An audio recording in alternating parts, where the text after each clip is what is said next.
오늘은 극중 권무술수로 알려진 권민우에 대해 알아볼까 합니다. 권민우는 지금까지 우영우에게 있어 최대의 빌런 중 한 명으로 떠올랐습니다. 사사건건 우영우에 관한 특집을 잡아서 그녀를 넘어뜨리려 하죠. 도대체 권민우는 어쩌다 이렇게 된 걸까요? 우리는 그의 대사에서 그 힌트를 얻어볼 수 있습니다.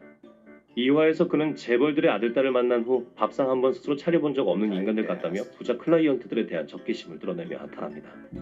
그런데 여기서 밥상 한 번이라는 말이 재미있습니다. 저는 이 대사를 듣고 문득 권민우가 어릴 적 불우한 삶을 살았던 건 아닌지 싶었습니다.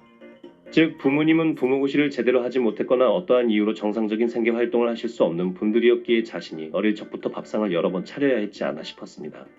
그렇다면 권민우의 부모나 가까운 가족이 우영우처럼 자폐를 가진 장애인일 가능성도 있지 않을까 합니다. 그 때문에 그는 자폐인이 사실 남들과 크게 다르지 않다는 것을 누구보다 잘 알기 때문에 오히려 우영우를 강력한 경쟁자로만 인식하고 있는지도 모릅니다. 또한 극중에서 권민우는 최수연 변호사의 아버지가 부장판사인 것을 지적하며 소위 말하는 세상의 빽에 대해 분노를 드러냅니다.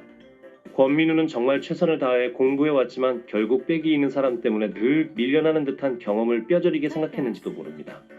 그는 우영우나 최수연 혹은 한바다의 대표와 달리 서울대를 나오지 않기도 했다는 점이 그가 가진 특징 중 하나입니다. 드라마에서는 한화대를 나왔다고 하는데 이는 연세대나 고려대에 해당하지 않을까 합니다. 저는 이 대목에서 공부를 아주 잘하지만 장학금이 필요해서 서울대 대신 다른 학교를 가는 고등학생들이 있다는 사실을 떠올렸습니다. 그들은 당장 생계 때문에 어쩔 수 없이 학자금을 주는 대학교를 들어갔지만 이게 평생 경쟁에서 다소 밀리는 이유가 되는 것에 대해 아픈 마음을 갖고 있을 수 있습니다. 그런데 이러한 그의 면이 마음에 와닿았던 걸까요?